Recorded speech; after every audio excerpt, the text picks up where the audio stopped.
बेचना बेटा करिया मलहवा सब हमरा पानी में हेला हेला के मारलक है तो तू ई नहीं सोचही जे तू किछ बजबे हम बर्दाश्त कर लेबो।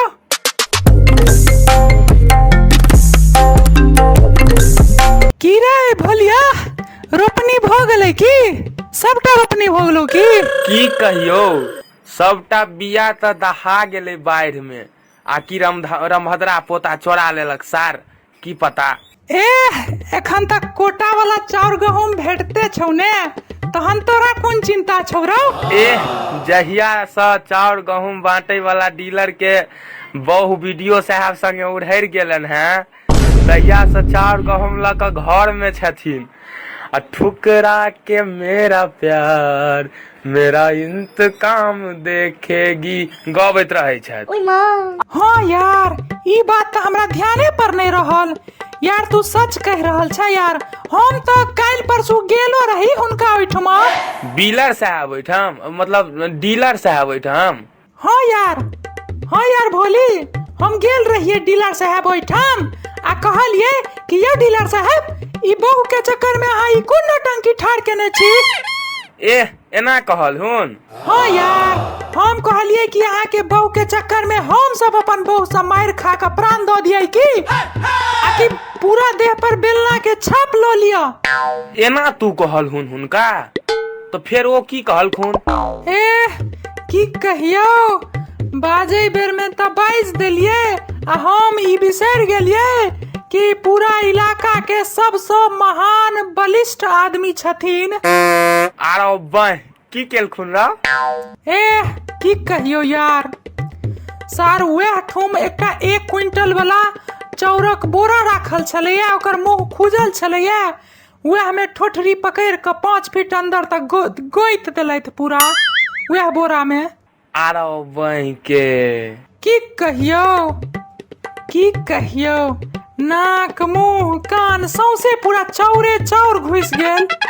आरो बह अब की कहियो ओतो से कहुना का प्राण बचा के एलो आ घर पर आबि के मुंह कान झाड़लो तो 1.5-2 किलो चाउर झड़ल मुंह कान में से।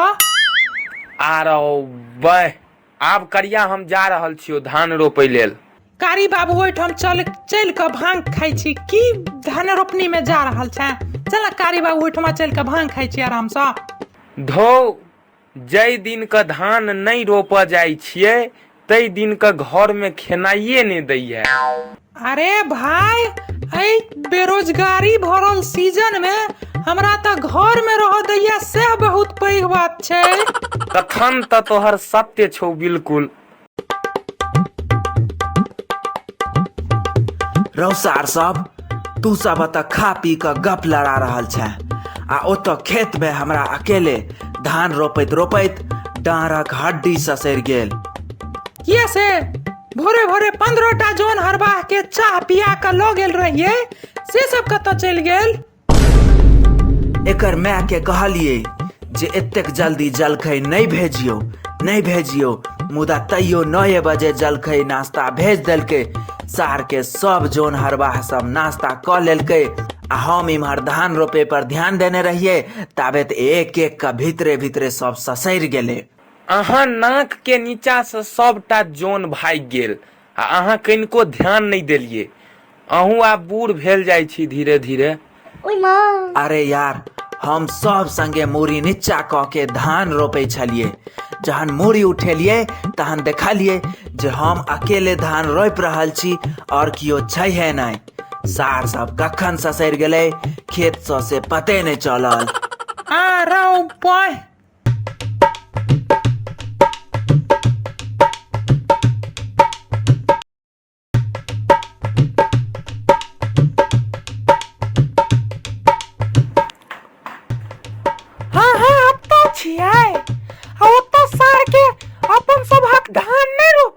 जौन हाँ कत्तो भाई गेले रहो सार सब नाश्ता क पुरनी पोखर में मच्छरदानी लगा के माछ मारे जाइया सार सब।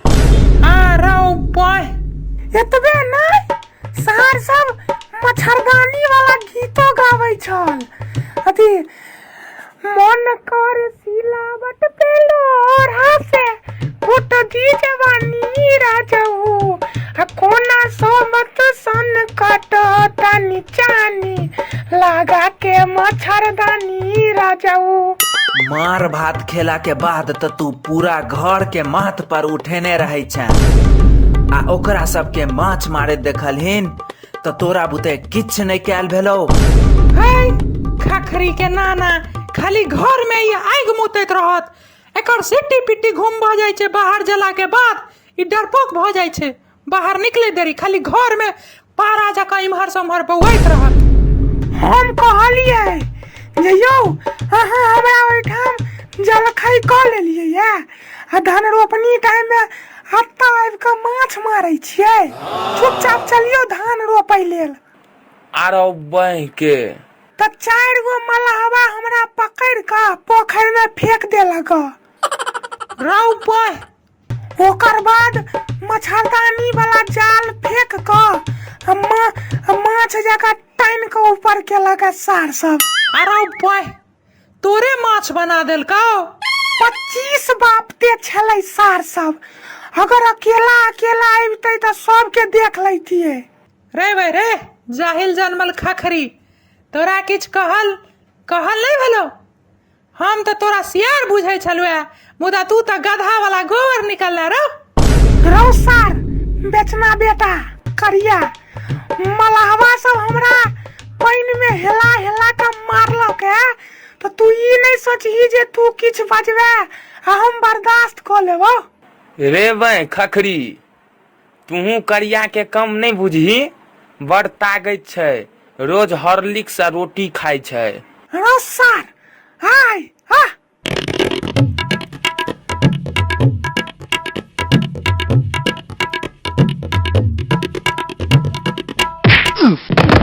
रौ सार हाय हा